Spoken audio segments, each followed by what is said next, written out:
recording quiet? Am I blocking anybody's view there? I am. I'm about to relocate. Yes, sir. Does that podium block anyone's view in the jury box? It does. Let's have the podium repositioned also, please. Where do you want to put it?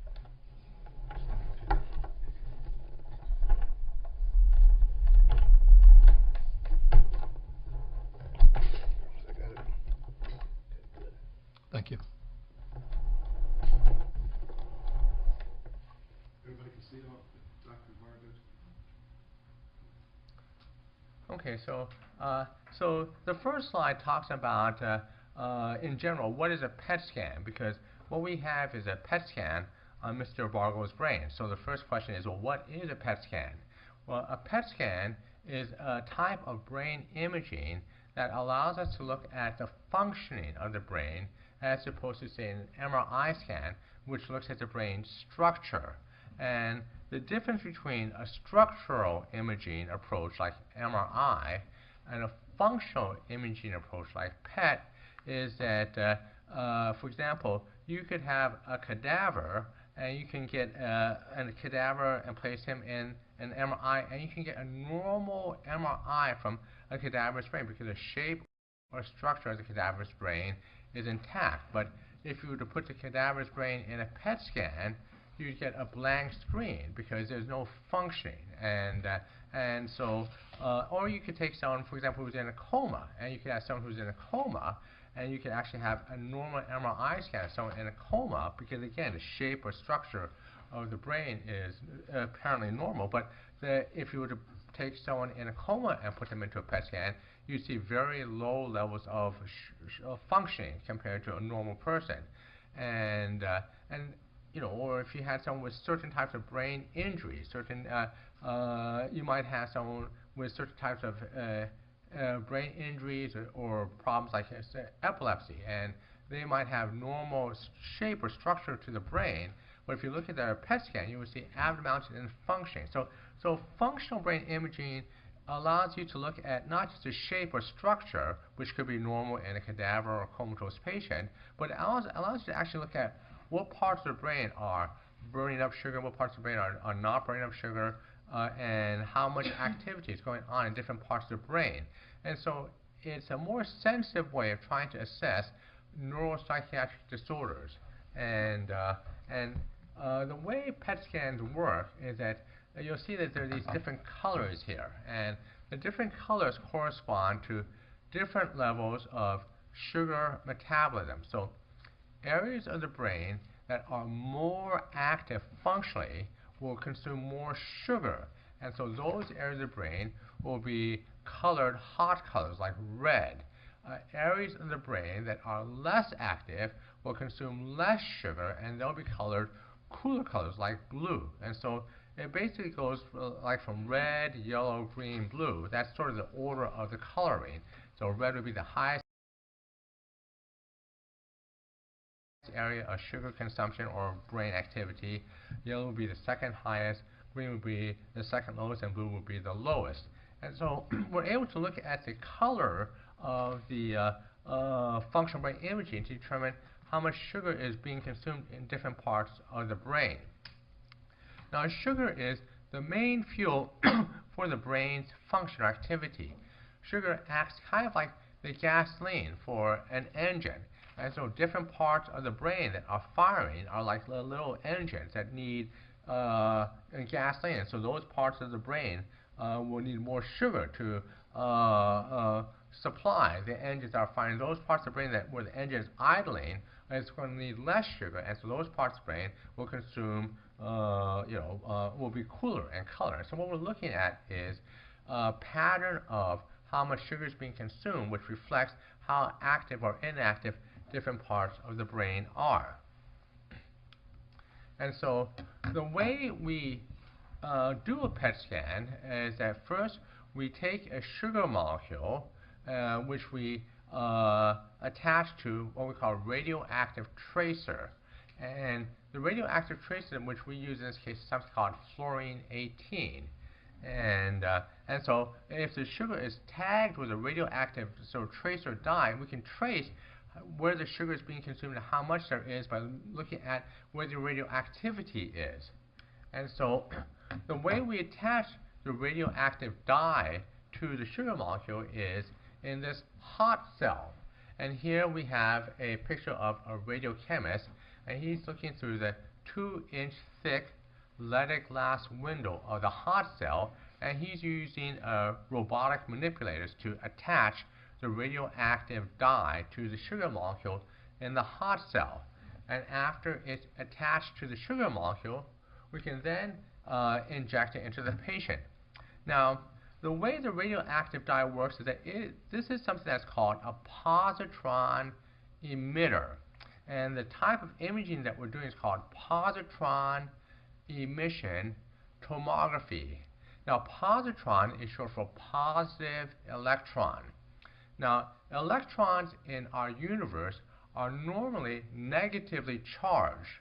Now, we can create a positively charged electron, which would be called and which would be considered the antimatter version of an electron. It's identical, except instead of being negatively charged, it's positively charged. Now, we don't have a lot of antimatter that normally exists in our universe. Most of the matter that we see is regular matter. And if you do create antimatter, it doesn't last very long. And the reason it doesn't last very long is that the antimatter is attracted to the matter. And what happens is that when they meet, they destroy each other and get transformed into energy using Einstein's famous equation, E equals mc squared, where E equals the energy that's released from the transformation of the mass in the matter and the antimatter. And if any of you are science fiction fans, you may remember the show Star Trek, in which the USS Enterprise was powered by a matter-antimatter engine. While that show is science fiction, the basic physics principle that's a combination of matter and antimatter creates tremendous energy is in fact a well-established and well-recognized physics principle, and it is the fundamental underlying principle of PET scanning. So we're able to take advantage of the fact that we can attach this antimatter version of electron that's being emitted from a sugar molecule, and it will combine with electrons in the brain, and then the energy rays that result from the what we call annihilation decay of the electron and the positron create energy rays which show how much sugar is being consumed in different parts of the brain. And so in order to get the positron tagged sugar molecule into a patient, we need an intravenous line, which is a small plastic tube which is used to introduce the radio tracer which is attached to the sugar molecule. And so here is a model, and the model is getting an intravenous line being placed in his arm, just for illustrative purposes. And then, now, PET scans have been around for 40 years. There have been thousands of articles that have been published on PET scanning. They're generally accepted for study of brain function in the scientific community. And, including the medical community. Yes, including the medical community. And there are different clinical uses of PET scans. So you can use PET scans to determine if someone's had a traumatic brain injury, if they've had Parkinson's disease, if they've had seizures, if they've had strokes, Alzheimer's disease, brain tumors. So these are some of the ways they could be used clinically. So I've written a textbook chapter that talks about how patients with traumatic brain injury can show abnormalities in the function of the brain. So you oftentimes see less sugar or activity being consumed in, say, frontal or temporal lobe areas, and then normal controls. And so there are textbooks that talk about the use of brain imaging to look at things like head trauma. And so the PET scan is not going to tell you specifically if someone's had, say, a seizure disorder or head trauma. It's kind of like a thermometer. If a physician suspects someone has pneumonia, one of the things that you can do is you can take their temperature. If they have a fever, you would say the fact they have a fever is consistent with the idea that they have pneumonia. Now, you won't make a diagnosis of pneumonia just from one temperature reading by itself if the temperature was high. you'd have to look at other things. You want to listen to the patient's lungs, get their history, look at other tests, but that test would be consistent with pneumonia and would strengthen your opinion as a doctor that a person has pneumonia if it's one fact in addition to other facts. And so the PET scan is kind of like a fancy, expensive thermometer.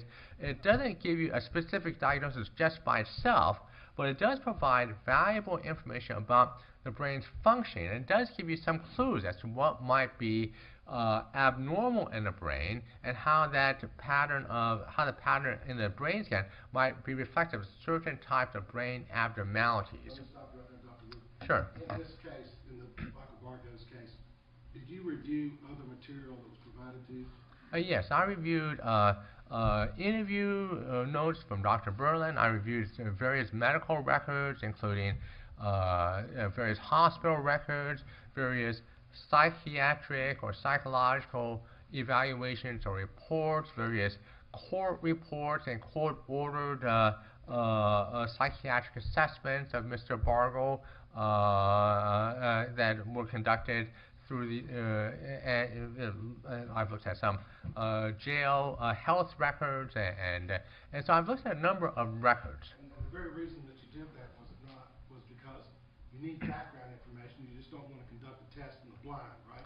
That's correct. I mean, I think that it's very helpful to have additional records to be able to place the significance of an abnormality on a PET scan in context, you know, and to give me more idea of what this might mean clinically, you know, what is the significance of this if I have a better understanding of the clinical history and background.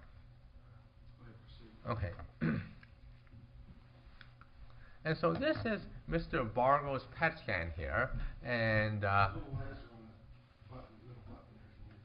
pardon me? Oh, the laser, yes, okay, and so let me orient you, the jury, to how the PET scan is organized. And so this is a slice that's near the bottom of the brain here, and then these slices go progressively higher to get towards the top of the brain here. And the brain is organized so that the frontal lobe is in the area here, so that if you were to imagine, say, a clock that was superimposed on top of, say, one of these slices, the area that goes from roughly 10 o'clock to 2 o'clock here would be the frontal lobe areas of the brain. And the areas that go, say, roughly from 4 o'clock to about 8 o'clock here would be like the occipital lobe areas of the brain. Now these areas here that go from about 8 o'clock to about 10 o'clock, or from about 2 o'clock to about 4 o'clock, those are part of what we call the temporal lobes of the brain. And so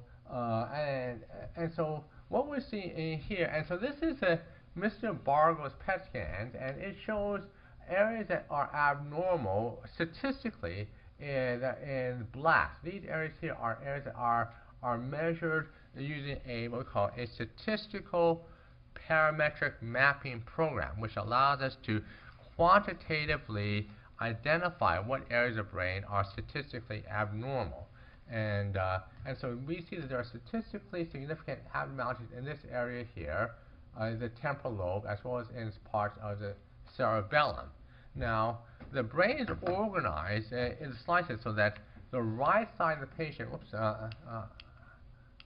the right side of the patient is on the left side of the image, and the left side of the patient on the right side of the image. So this is actually the abnormally high right temporal lobe area here. Now, this is a typical age-matched normal control under similar conditions. You can see that a typical age-matched normal control under similar conditions shows much less activity in the temporal lobe areas here.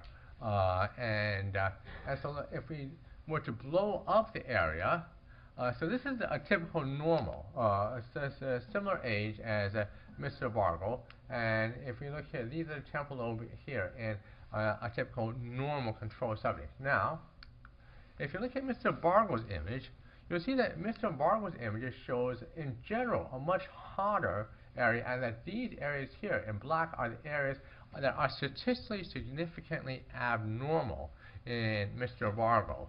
and he has what we call a high right temporal hypermetabolic area, and this area is highly significant statistically. And so, if we were to quantify this statistically, Mr. Bargo has a right temporal lobe measurement of 1.5.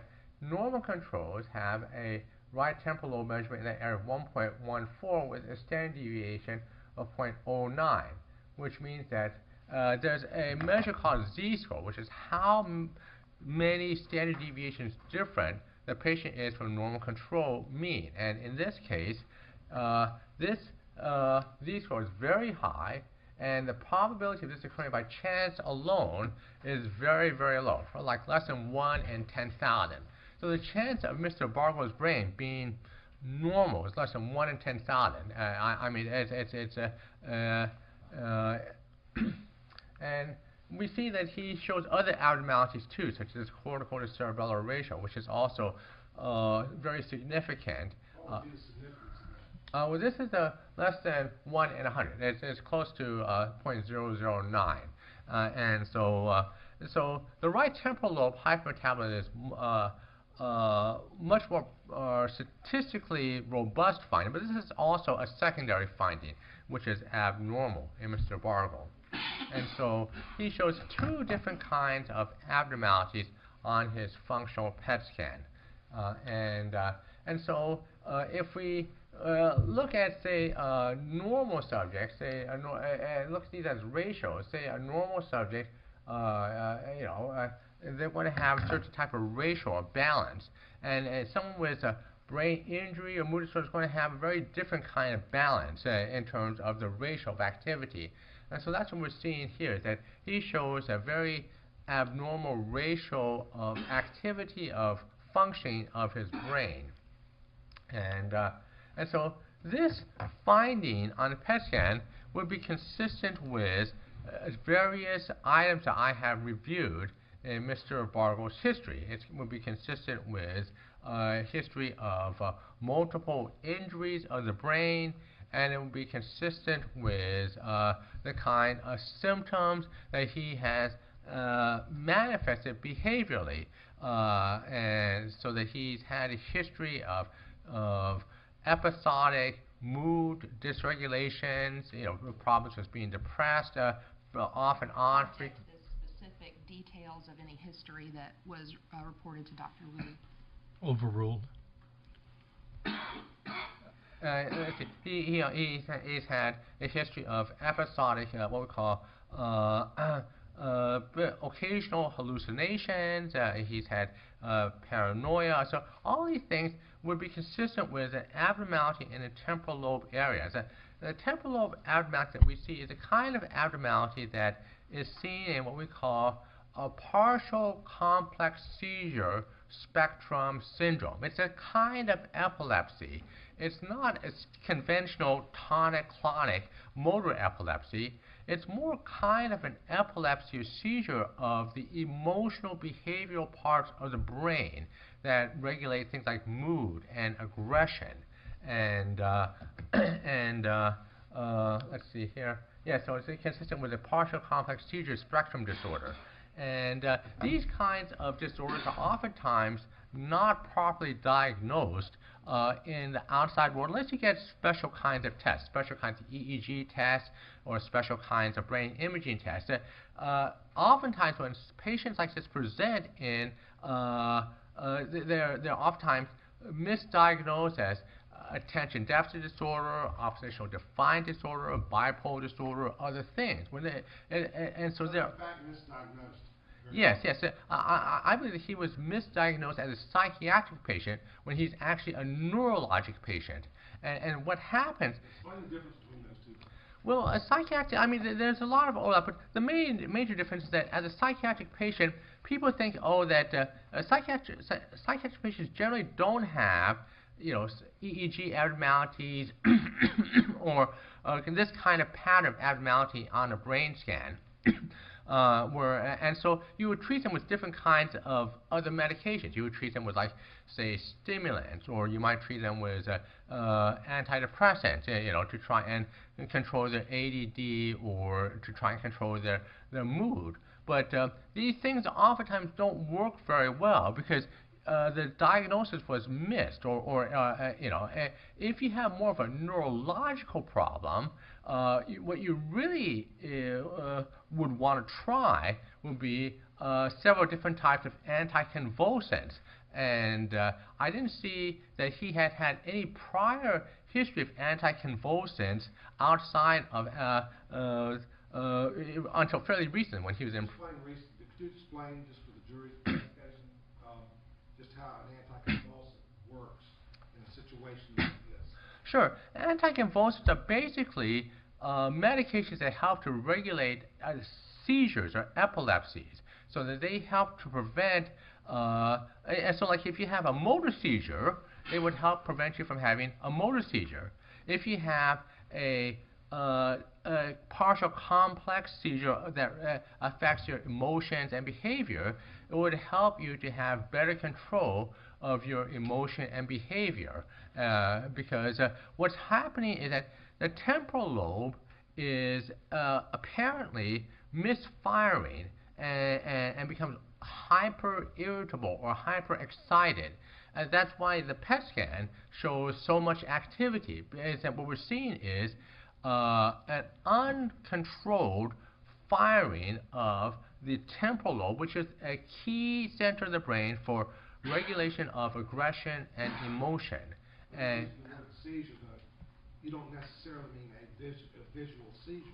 well, yeah, I don't think that he has what we call motor seizures. I think that he has what we call a partial complex seizure-like spectrum, where he's having basically epilepsy or seizure of his mood, his aggression, his behavior. So that he has periods when he may become depressed, periods when he might start to have hallucinations, periods when, and then he may have periods when, the seizure of that emotional center subsides. Just like someone who has motor seizures, they don't have motor seizures all the time. They may do fine, and then they'll have a fit or convulsion or attack, and then they'll have seizure. Well, I think the same thing is kind of true for someone with a seizure in this emotional behavioral aggression part of the brain. And in between those seizures, they may do relatively okay, but when it fires up, then they act out in a way that looks psychiatric, but it's not. It's really more neurologic, and so I don't think he was ever properly diagnosed, and I think that I don't think he ever received proper medication treatment. Have you diagnosed people with this condition before? Oh yeah, I see patients like this in my practice. How efficacious is an anticonvulsant? It can be life-changing. I've seen patients who, became it's like the personality completely changed.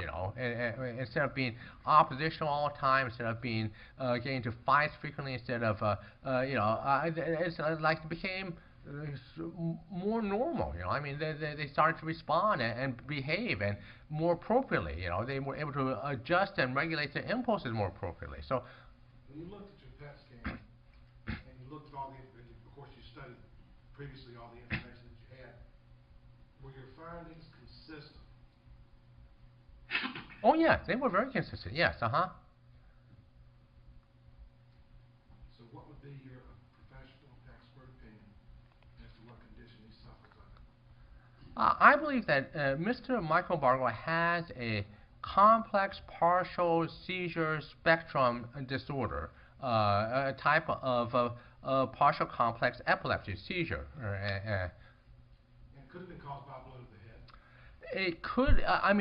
There are frequent complications of traumatic head injuries, and so traumatic head injuries can significantly increase the likelihood of developing a complex partial seizure-like syndrome. There are good peer-reviewed studies in neurological journals which clearly document that having traumatic head injuries can increase the propensity for developing these complex partial seizure-like syndromes.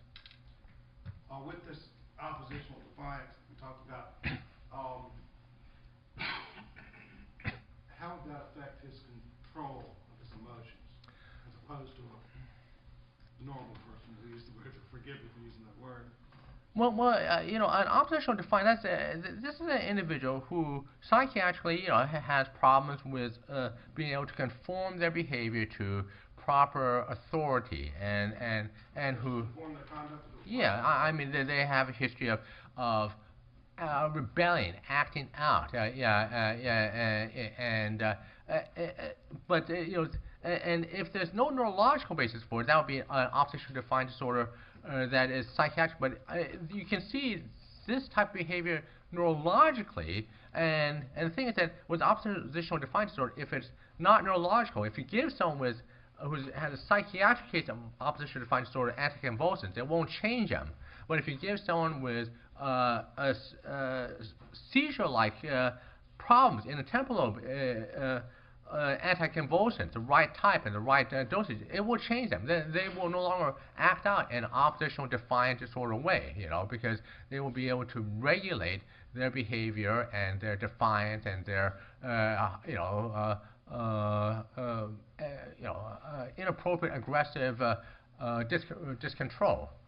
So would it be your opinion that these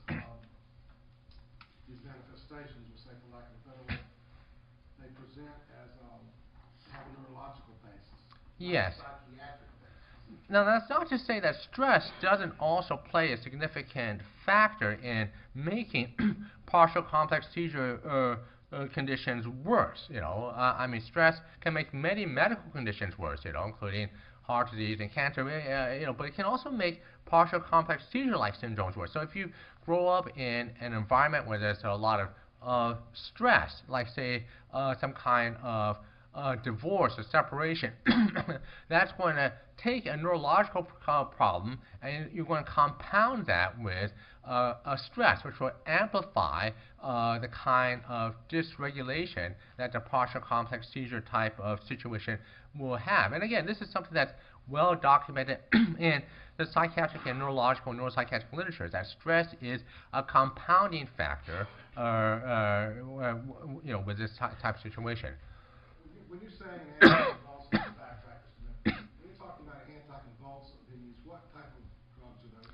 Well, I'm talking about drugs like, say, carbamazepine or Depakote, you know, those kinds of Work on a neurological basis. yes, or those are ones that help specifically to calm an abnormal temporal lobe region and help to restore normal functioning of that system. Now I'll turn to the witness for cross-examination. Cross-examination. We reposition the podium, please. Yes, ma'am.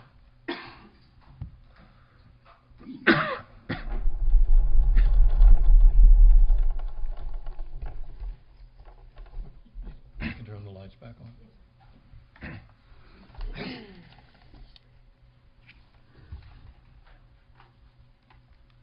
Good afternoon, Dr. Ruth. Good afternoon. Now, you were contacted in April of this year, 2013, to review the PET scan, correct? That sounds about right, yes. And the PET scan was done here in Ocala in June of 2013. Yes.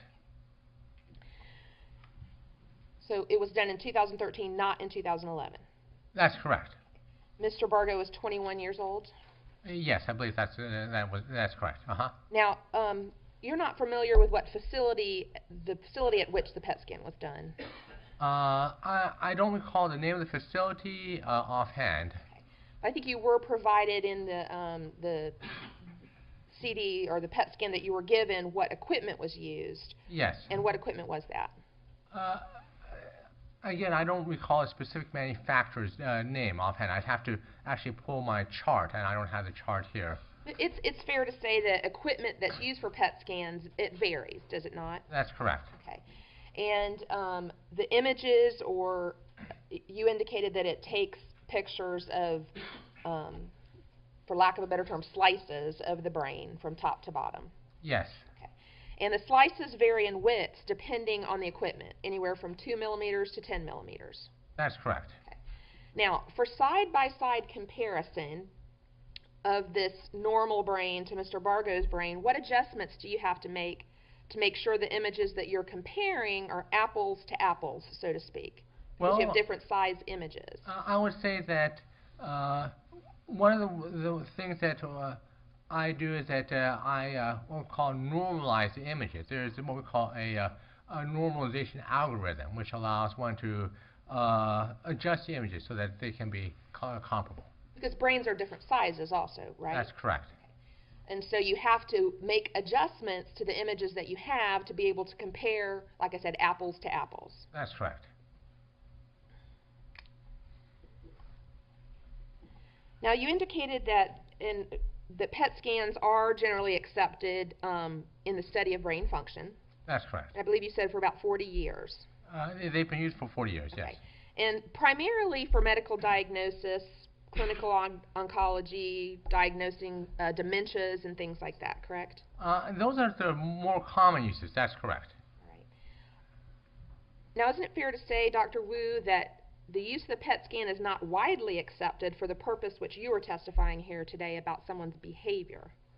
Well, I would say that it is accepted for the evaluation of epilepsy and behaviors associated with epilepsy.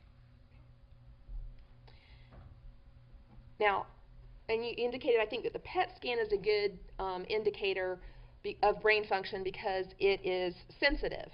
Yes. Okay. And fair to say that that's also a bad thing about PET scans, is that they're sensitive. Well, I would say it would depend on how.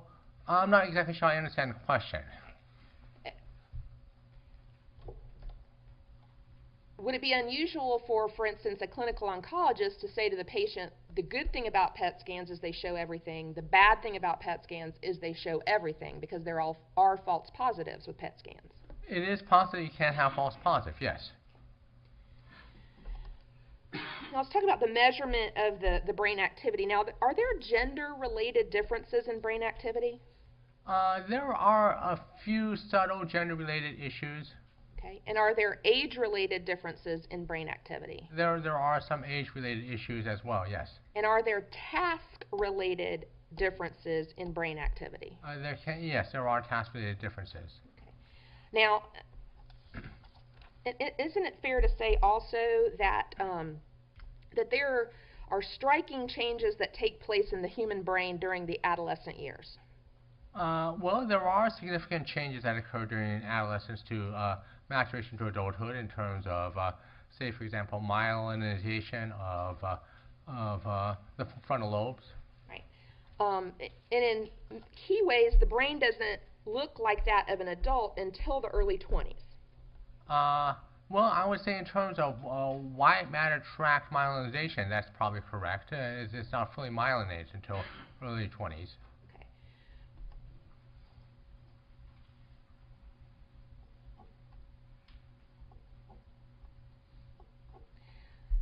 Now, I believe you were talking about the diagnosis of Mr. Bargo would affect his ability to control impulses. Did I hear you say that? Well, I would say that the kind of condition that he has, I think a partial complex seizure-like spectrum would affect his ability to regulate his behavior and impulses, yes. So it would be like how a motor seizure affects a person's ability to control their motor functions. The epilepsy that you've diagnosed him with would affect his ability to control his emotions. Yeah, it would be similar, except there would be problems with behavior and emotions, yes.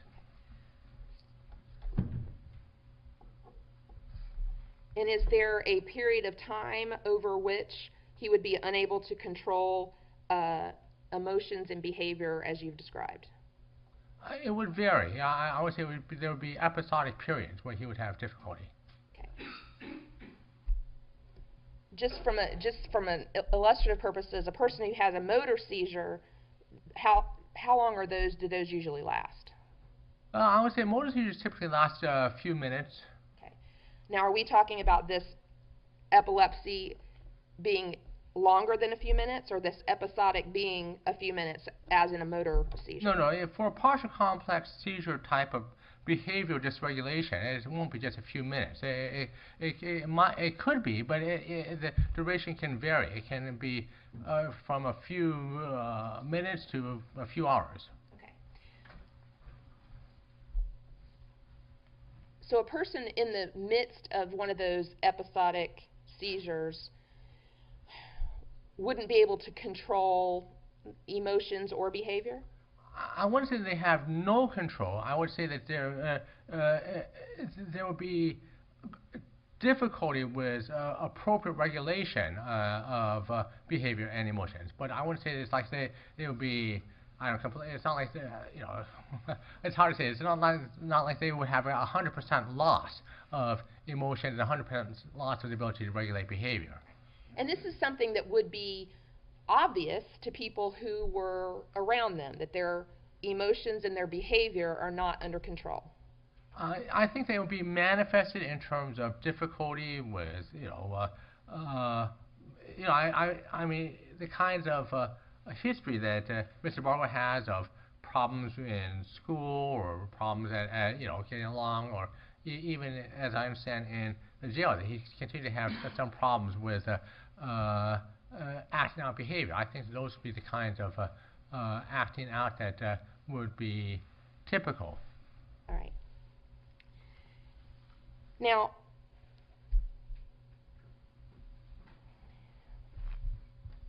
you're familiar with the facts of this particular case, Dr. Wu, correct? I have. I mean, I have a superficial familiarity of the facts of the case. I haven't really studied in great depth, but I've the basic outlines of the case has been recounted to me. And you understand that this crime was not a crime of impulse or a sudden acting out? I think that's debatable from a neurological perspective. Overruled. I believe the witness may answer the question. I would say that people think when you talk about impulse problem that this means that a person has an impulse and they act on it, and it's that impulse. But I think impulse is, from a neurological perspective, is more of a complex phenomena. So that it's not just like, oh, I have an impulse to, I don't know, like eat a piece of cake which I can't resist. I mean, I think that's how it's used in sort of everyday language. But from a neurological perspective, problems with impulse could manifest in the kinds of type of behavior that were recounted to me in the facts of the case. It could, a result of that impulse could result in a carefully planned plot that went over hours or longer? Yes. And the impulse could cause Mr. Bargo to plan and assign a role to 4 different people in addition to himself and communicate that role to them? I mean, that part, I mean, I don't have familiarity with that level of the detail of the case, so I can't really comment on on that particular aspect. The level of detail that was recounted to me was at a much sort of a broader stroke level than what you're describing. But would it be fair to say that those kinds of details, careful planning, precise timelines that were set up, don't mesh with an impulse control that you've described that Mr. Bargo has? No, I would disagree. I think that a problem with mood, aggression, impulse, it can involve things that appear to be planned or orchestrated over an extended period of time. But I think that the issue is that the underlying realization and the ability to regulate the underlying impulse is broken, so to speak. I mean, there's the ability to recognize and see, is impaired, and so that doesn't mean that you can't take an impaired ability to regulate impulses and add components like assignment or planning. I mean they're not incompatible, is what I'm saying. Or even an adaptation of a plan as it plays out where details didn't go according to the original plan. Again, I mean, I'm not that familiar with what you're describing. I don't know exactly what it is you're talking about. I can say in general that if you have a problem with aggression and impulse, you know, from broader stroke perspective, that doesn't mean that you can't modify the behavioral manifestation of that. You indicated that there were areas in Mr. Bargo's right temporal lobe, I believe, that were hotter or brighter than in the left. That's correct. So there was an asymmetry to the activity. There's a statistical asymmetry, yes. Okay. But there are reasons other than brain damage for asymmetrical activity in the brain, are there not? I mean, there are other factors that can influence asymmetry, yes. In fact, especially if someone is thinking about emotions or responding to emotional stimuli, that can result in asymmetry in the brain activity. But the kind of asymmetry that we see in Mr. Bargo was highly significant. I mean, it's like the probability of it occurring by chance alone is less than 1 in 1,000. I think this falls well outside the range of the kind of asymmetry that you would see due to you know, the facts that you're discussing right now.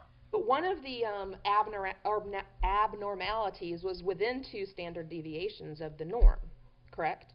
Well, One no, was no. outside and one was close to 2. I mean, it's the second one, the cortical-cerebellar ratio, that was a .009. That would fall outside of 2 standard deviations as well. I think it said 2.34 standard deviations. Yes. Yes. 98% of the population would fall within 2 standard deviations of any test group. Yes, that's correct. That's just basic science, that 98% fall within 2 standard deviations. That's correct. So let me talk about the normative group, or the normal 21-year-old brain. Where did you get the normal 21-year-old brain to which you compared Mr. Bargo's PET scan? This is part of my normative control group series at my facility. And this normative control group that you're discussing is a group of 16 individuals. Yes. Okay. And there are 16 people that you recruited about 10 years ago. Yes. And I believe you indicated that they've been screened for major neurological or psychiatric illness. Yes. And how did you go about screening those 16 people for major neurological or psychiatric illness? Interviews. Okay. Just a clinical interview? Yes. And how long an interview are we talking about? I would say generally, you know, maybe 30 minutes or less. Okay. And some of these 16 people were college students, some employees, and some people who responded to ads that you published. Yes. Okay. And again, that was 10 years ago. Yes. Now, are you saying that all 16 of these people were 21 years old? No. Okay, how many of them were 21 years old? I would say maybe a couple. A couple, 2? Yes. 2 of the 16. Yes. And of those 16 people, how many were men? I believe it was roughly half, maybe slightly more than half. Okay. And were both of the 21-year-olds men, or was one a woman and one a man? I'm not sure. I would have to go back and double check. So what age range were these 16 people that form your normative group? I would say that between the ages of, say, 20 to 60. 20 to 60? Yes. No 18-year-olds at all? No. So, now Dr. Wu, the population of the United States is currently over 300 million, correct? Yes. Do you know of any valid scientific study where 16 individuals can really constitute a normative group? I mean, it's something that's published in the PET literature, not infrequently. Something that you've published in the PET literature? I mean, along with others. I mean, in the PET field, you know, that's not an uncommon sample size for normals. Now, you've been hired to review PET scans and testify in approximately 50 capital murder cases? That sounds about right, yes. In each and every one of those cases, you've been hired by the defense to testify regarding a PET scan of a criminal defendant. Yes. And you receive a benefit from your testimony. An indirect benefit. It goes to your university, and you receive a financial benefit from the money that you bring into the university. Well, I would say that the university recognizes funds received either through clinical research or forensic reviews positively, and so it does have some positive bearing. So how much is the university paid for your work in this case? Well, I think I would have to. I think it was $200 an hour. I think for review, and I think $100 an hour for travel. I'd have to double check though the fee schedule. So ballpark, how many hours have you spent in review and such in this case? Well, I mean, if you include travel, I mean, there's a lot of time spent traveling, and I would say with travel probably, I don't know, 20 hours, 10, 20 hours, maybe more. I'd have to go through the calendar. So in the 50 capital cases that you have worked on, some of those you just did a subjective review and testified that some of the areas of the scan appear brighter than others. Yes. Okay. In some of those cases, like this case, an attorney or psychologist like Dr. Burland told you that the subjective review may not be enough, so they asked you to give them a number that they can hang their hat on. That's correct. Now, of those 50 individuals or so on whose behalf you've testified, those people were different ages and different genders, or all about the same age? Do you know? Well, no, different ages, and of course both genders. Okay. And in each and every one of those 50 cases, you found the PET scan to be abnormal. I think that there were one case where the scans were normal, but I think in the other cases they were abnormal. So 49 out of 50 cases in which you've testified, you found an abnormal PET scan. Yes. And all of these abnormal PET scans you compared to the same normative control group of 16 people that you established 10 years ago. No, well, I mean, I think that I have two different databases. One of them has 20, and so if we use a task, it's a group of 20. If it's a non-task, it's a group of 16. Okay. And this was a non-task PET scan, so Yes. you compared it to your normative group of 16. That's correct. Okay. And your other normative group that you use is 20 people. That's correct. I don't have any other questions. Redirect.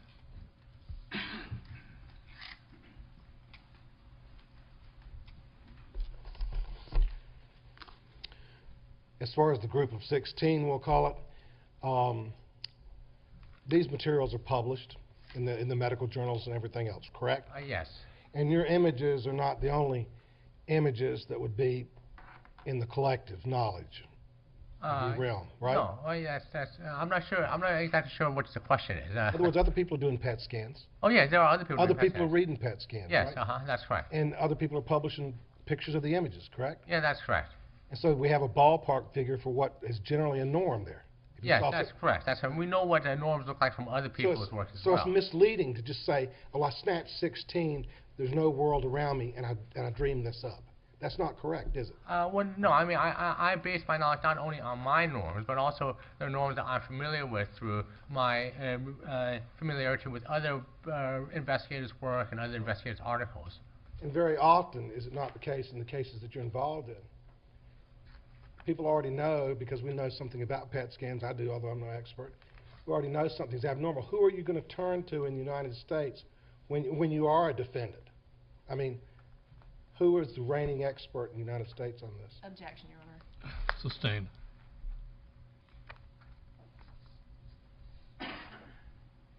How many experts are there in this in the United States? There's probably a handful. Who would be the most accomplished expert in the United States? Objection, Your Honor. Sustained. Improper bolstering. Oh, okay, I got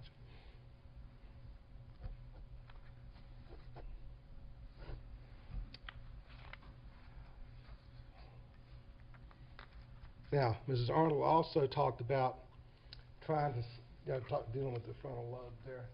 She was trying to argue the statistics with you about the brain, parts of the brain being hot, let's say parts of the brain being not. The frequency of this could not be explained by the facts that she outlined, could it? And the kind of factors that she was discussing, differences in tasks or differences in, machines. I mean, could not account for the kind of statistical significance of the abnormality in Mr. Bargo's case. You pretty much absorbed yourself with the study of this stuff for a good long time, right? Well, it's been my major focus for the last 20 years, yes. You ever testified for the state? I've never been asked to. You ever dealt with the U.S. government? I have, but mainly in the role of working with federal public defenders. Is anybody paying you enough to get up there and lie? Excuse me, I've got to ask you a Objection, Your Honor. That's an improper question. Sustained.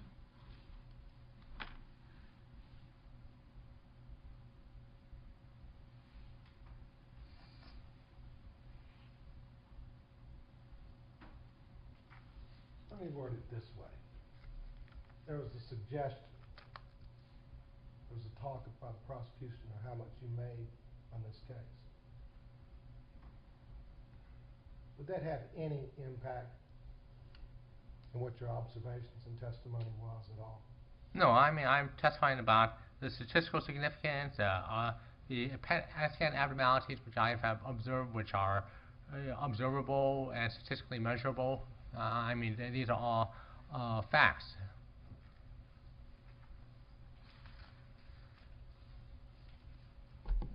Tender the witness, Your Honor. Thank you, Doctor. Recross. No, Your Honor.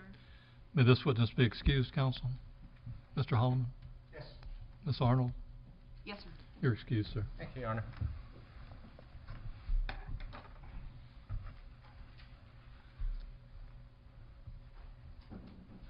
If we allow him to retrieve this.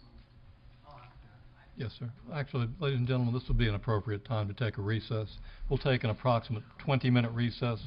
We'll reconvene at 2:40 p.m., 20 minutes before 3.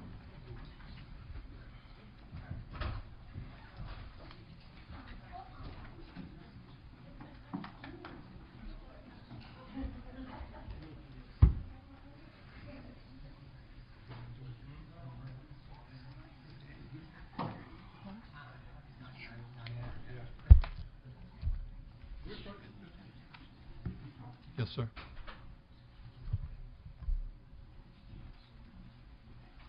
You need this on the record?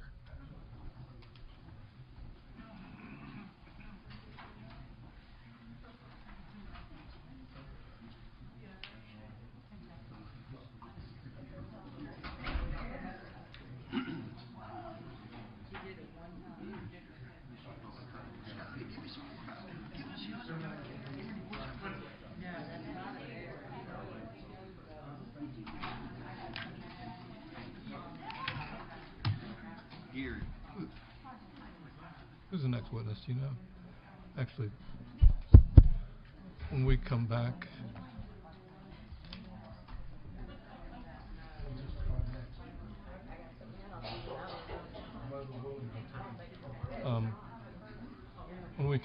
there's 3 paragraphs remaining in the motion limiting that need to be addressed. Yeah. Camera quadrant again. It's like that. All right, please. Court be in recess.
him. We told him we agreed. I mean, we talked on that PET scan. I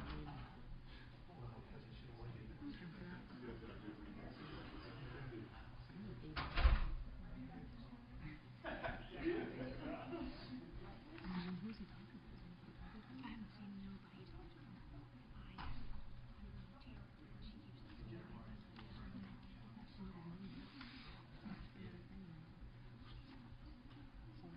Saw that mystery.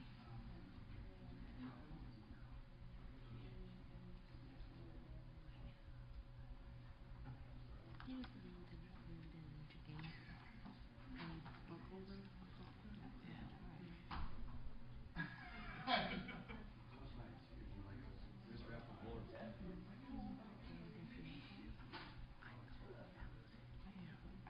That when I first saw her, like, it could be.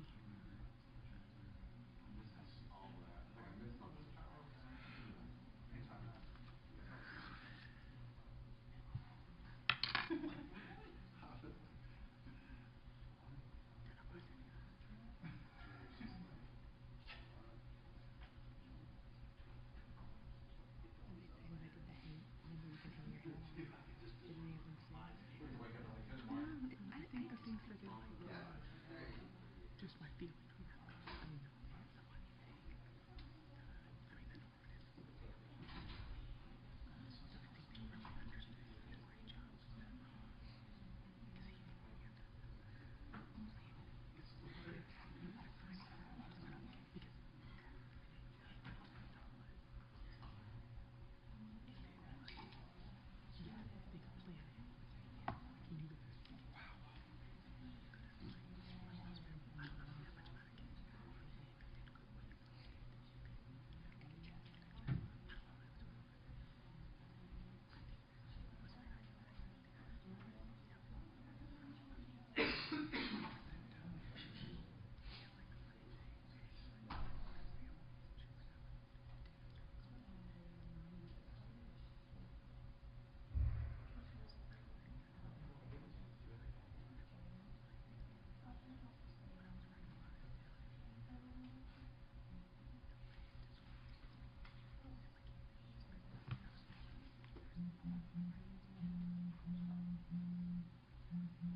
I'm like, I looked at the language. I wasn't gonna ask that. Right.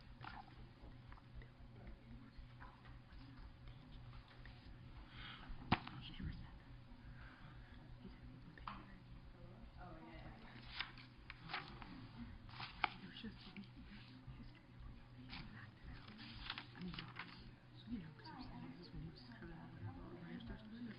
And one of my points was they think that skin was yeah, huge difference. Yeah, that was good too. For me, yeah. Because honestly, I missed that until you said it this time. Like, you were asking when he did it again. It's like, oh, that's what was like background stuff. And when you went, not 2000, I was like, oh yeah. I totally just like not paid attention. Oh yeah.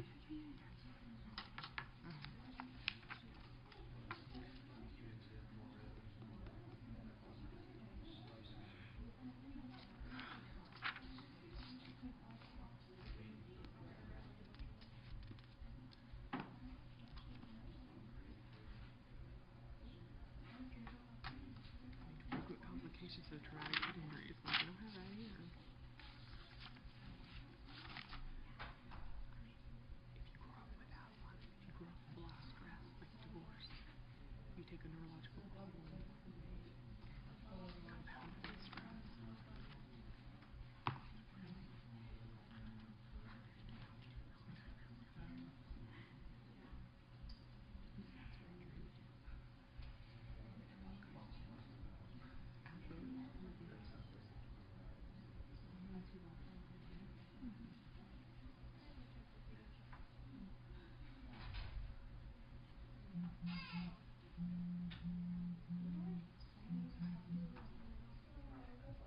Charlie wasn't letting me touch it.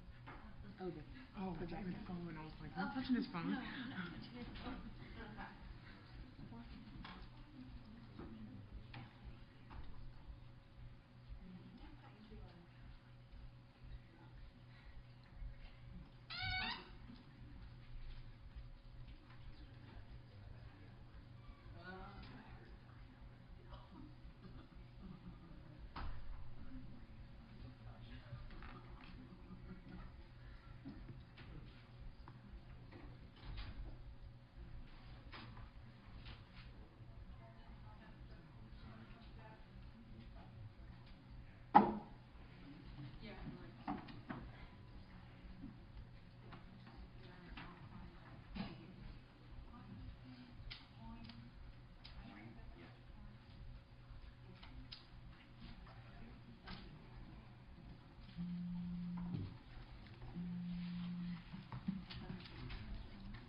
Yeah, Jim?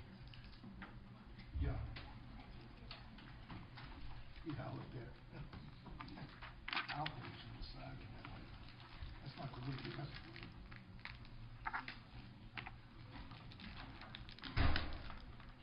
The transcript was real vague.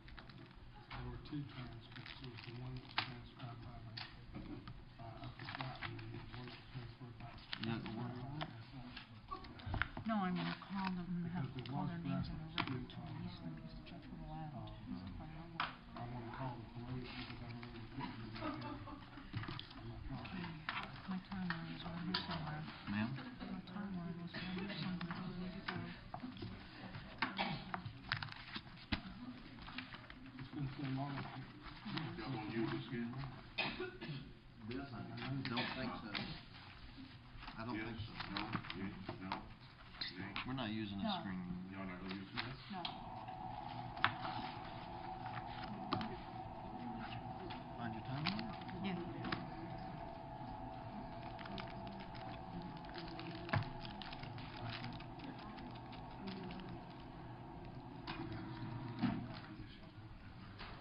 Senior can't come in the room yet, can he? No, because he's gonna testify at the hearing. Alright. I may have touched on it.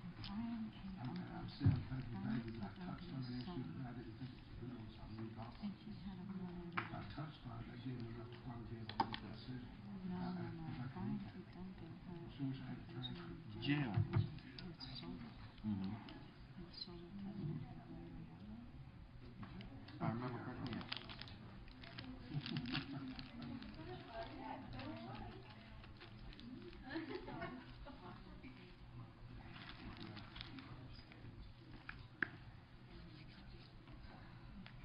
What time do you need to testify?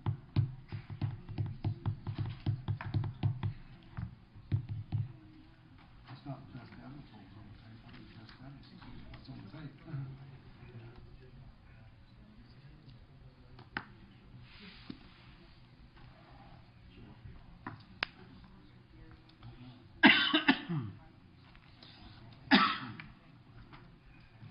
I'd be my investigator. I think we got the tapes, the original tapes, there were inaudibles in the one you said. I mean, that's weird, you know? We need to go look at that file. Yeah, that's.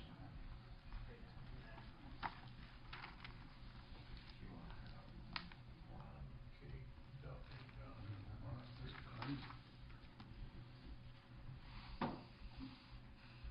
Well, yeah, right?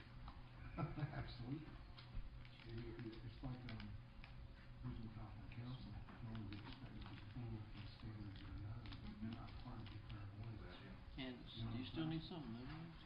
Unless, Well, yeah. I have to get Charles. Hmm? I have to get Charles, yeah.